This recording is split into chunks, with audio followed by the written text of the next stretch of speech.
Jonathan Washington Jr. says it was too predictable. Harbaugh would just bring in his buddy to replace Wink, and they had interviews with outside candidates just to say they did. Yeah, already knew what they were going to do.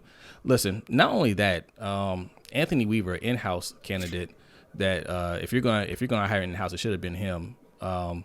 He was used as a pawn, and if I were him, I would quit straight up. Like you're going through this process, you're making me think I have a chance just to turn around and hire this guy from college that already didn't get the job. He interviewed. He was on the Ravens before. It came down to him and Wink. They chose Wink. He went to Michigan to coach with Jim Harbaugh, right, as a defensive coordinator. He did a good job. And you go back and bring him. Like, why did you even go through this whole process? Just bring him in. So yeah, because that they knew all along that they wanted him. Weaver completed his interview, I believe it was yesterday, and right after that, the talk was, hey, they're going to wrap up this search in about a week, and kind of pick their new defensive coordinator. And then immediately following that, it was Mike Mcdonald's the guy. If he hasn't accepted it already, he will very soon. And so it's like, why? I know that the league wants to have that appearance that they're really giving coaches of color a chance to move up. Mm-hmm. I do feel for those guys who had to be those kind of, I don't want to say token interviews, but that's what they who get those interviews just because, right? But to do that to your own coach, I mean, I can't imagine that they told him beforehand, hey, you're not getting the job, but just come in and do the interview, get some practice or whatever, right? Yeah. Like, he's a guy who has been looked at as a future defensive coordinator for a few years. Yeah. And I'm sure he thought, hey, man, this is a great opportunity. I've been here. I know this team. I know this roster. I know these coaches. We all work well together. This is my shot. Yeah. And it wasn't even a real interview. No, I will quit. I would quit. He could get another job somewhere else. I wouldn't, even if it's just a lateral move, I wouldn't stay with the Ravens after what they did, man. That's just, I mean, that's shady. Like you said, if you're gonna go in house, go with the person that's been here the whole time, right? Who is he? He's a D-line coach, right? The D-line was fine this year, right? Mm-hmm. That was they weren't the ones giving up all the yards. Now, okay, Mike Mcdonald. Could he turn out to be a good coordinator? He could, right? Yeah, sure. He could. I mean, because Wink wasn't that bad. Wink's problem was he was just too stubborn, blitz too much. And nepotism doesn't mean that you're bad at your job. No, like Kyle Shanahan got into the NFL because of nepotism. He's good at what he does, but he didn't earn his way there. Mike Mcdonald's the same way. Yeah. Like, he got this job because he knows the Harbaughs. Yes, and they like him. I would say probably 100%, close to 100% of the jobs you get in the NFL, at coaching level, is nepotism, right? Mm-hmm. You have to know somebody. You can't just submit a resume and they're like, all right, we'll check you out. You have to know somebody.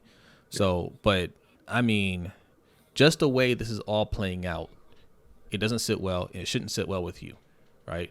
You get rid of Wink Martindale because, hey man, he's blitzing too much. He's not changing. We all know he's not doing it because he feels comfortable, and he knows he's comfortable because he's your friend, right? Because you take care of your friends. You don't want to get rid of your friends. That's why Greg Roman's still here.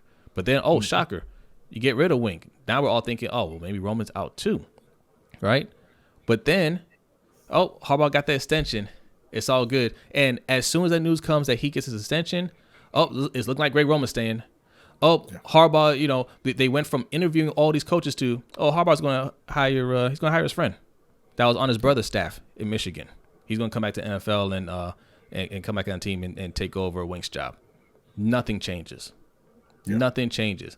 So, I mean, maybe he does a better job. Maybe Roman does a slightly better job, but you shouldn't expect it, right? Like, right. They shown you who they were. Believe it. Right? The other... Go ahead. No, go ahead. No, go ahead. No, I mean, the other thing about the way this played out, right? A lot of people are saying, again, the Harbaugh extension doesn't really mean anything. It's just so he's not a lame duck coach. They can still fire him, blah, blah, blah. Doesn't mean anything. Except the optics of what you do matter, right? And the timing of it matters. So again, you're watching these teams in the playoffs. You see these unbelievable, unstoppable offenses with these elite quarterbacks leading them. Throw into these wide receiver talents that Baltimore's never had, and immediately following that, again, you're tweeting about your tight end and wide receiver who went over 1,000 yards. You're giving John Harbaugh the extension. You're saying Greg Roman's coming back. The message that you're sending is, we like the way we're doing it. We're not changing the way we're doing it. Yeah. And, it could be, hey, completely coincidental. But again, as the organization, you have to be thinking about how this is going to look. Because as of right now, what I'm thinking about the Ravens offseason, based off of them, retaining Greg Roman and extending John Harbaugh, is, maybe they do go defensive 14. Maybe they do go out and get another over-the-hill veteran at right tackle and don't actually fix the O-line. And they're just going to come back and say, hey, 9-10 wins and a first-round exit in the playoffs is good enough. Well, Adi is making your point right here. He says, looks like Michigan pass rusher David Ojabu, who was Adafe's former high school teammate at pick 14, talks will pick up, or Michigan free safety Dax Hill, brother of Justice, is another popular option at 14. See, and again, that's another issue I have with this, right? You're prioritizing defense, not you, Adi, but like this organization is prioritizing defense over offense. There's a glaring need on that O-line, right? Mm-hmm.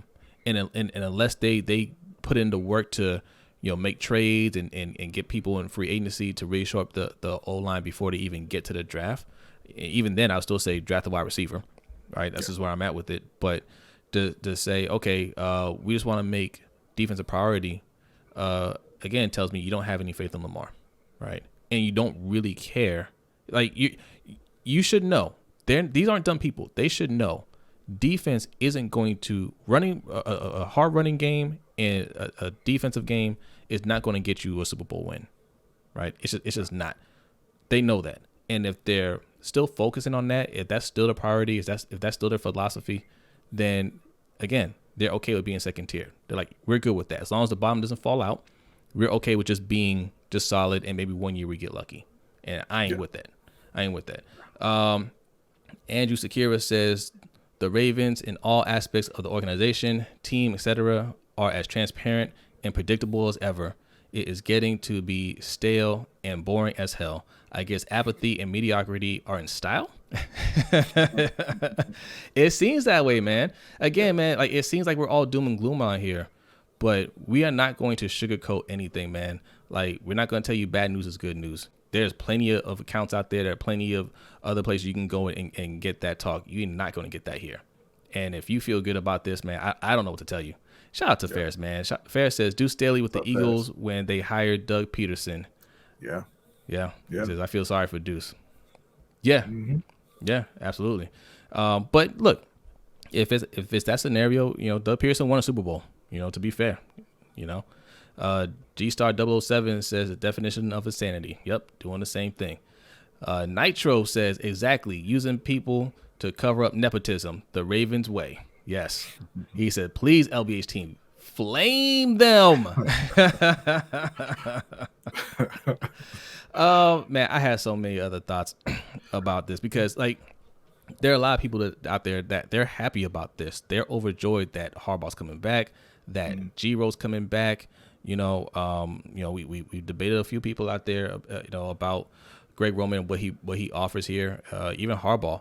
I think Harbaugh's a good coach. Let me get that straight. I think he's good. I don't think he's great. I don't think he's that special. I think what you have is somebody who took over a team that was already ready to win. Harbaugh didn't take them over the top, right? What happened was, whatever happened with Brian Billick and Steve Bisciotti, because Brian Billick was supposed to come back. Last minute, he said, no, I'm firing him. And they wanted to get Jason Garrett. Jason Garrett said, no, thanks. And we ended up with a special teams coach. And he came in and took a team that was already ready to go, a defense that's already ready to go. And we just happened to get Flacco, who wasn't Kyle Bowler, You know what I'm saying? And then Ozzie said, let's add Anquan Bolden. Let's draft Torrey Smith. Let's get Ray Rice.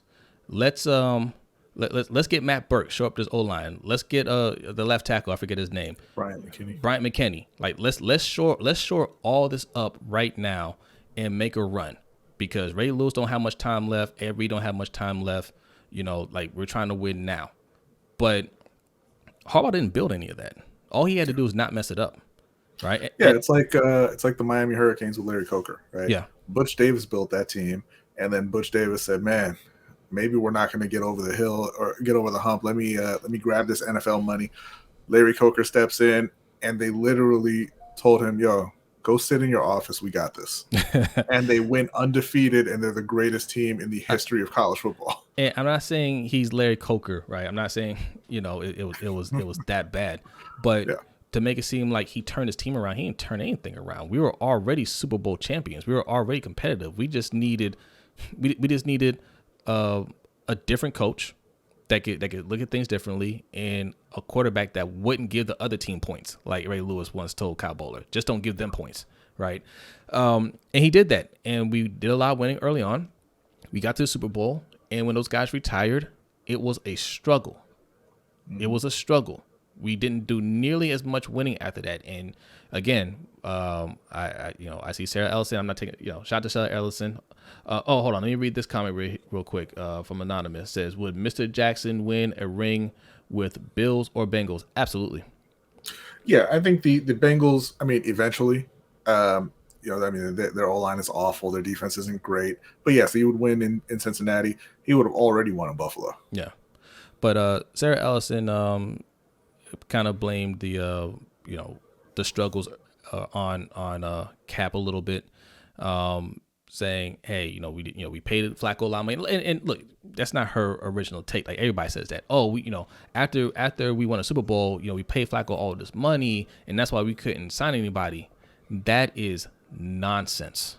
That is pure nonsense. That you paid one player and all of a sudden you can't sign anybody anymore. You can't sign anybody. You can't draft anybody. It's just this one guy is just sucking all the lifeblood from your organization. That is nonsense. So how do other teams with top quarterbacks keep it going? That's it, right?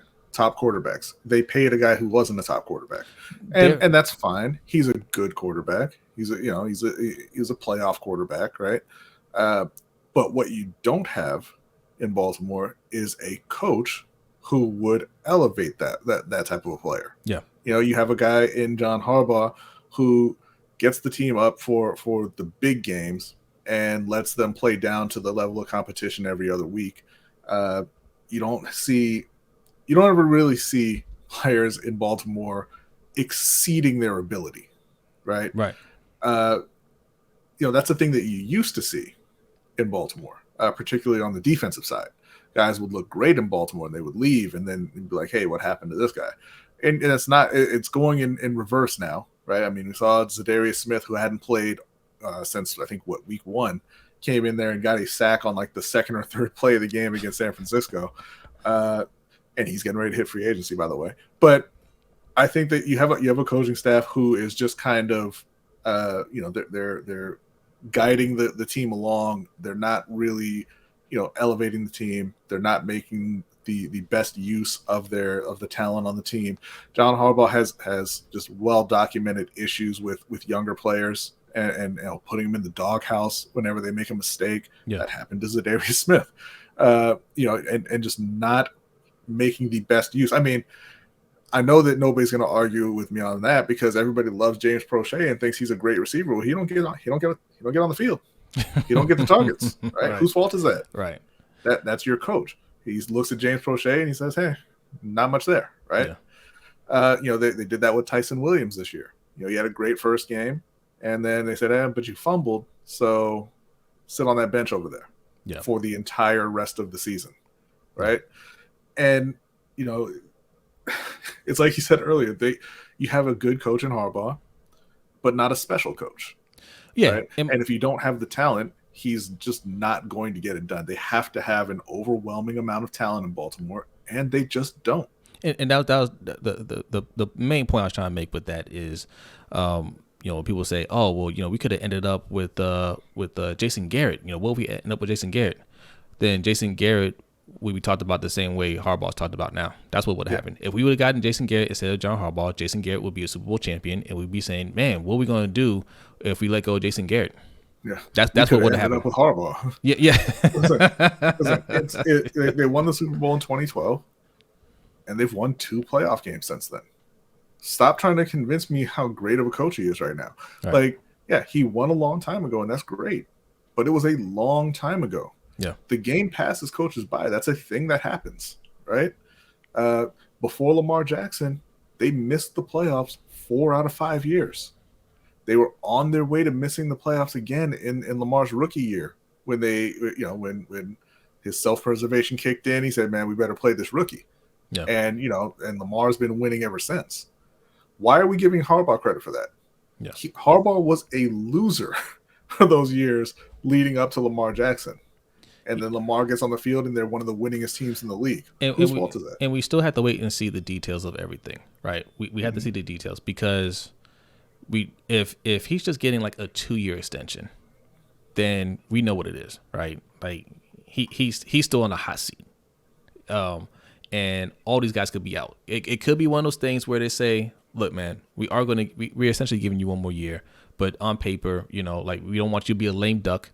So for just for appearances, we're gonna give you a 2-year extension. And I think they did that for him that year. They talked about firing him, I believe, right? I don't think it was a long extension. We'll give you a 2-year extension, hell, maybe even 3, right? We'll let you handle the coaching staff how you want to, but it has to be this year. That could still be in play, and maybe Harbaugh just feels like, I do believe in Greg Roman, and I brought in these guys to help him with the passing part of it, and I do believe we can win it. And like I said, if I'm gonna go out, I'm gonna go out my way. That could be one of those things. And maybe he wanted to keep Wink, but Wink is very stubborn. Maybe it was one of those things they had a conversation, and Wink was just like, "Look, man, I'm not changing up, right? I'm not, or like the report was that he didn't want to be on a 1-year deal, and he's just like, well, that's the way it's gonna be. I'll just go somewhere else, right? He wasn't down to play their game. So, I mean, look, there's a lot of things that could be in play here. So we gotta wait and see the details before we can really. And listen, and that's all fine, right?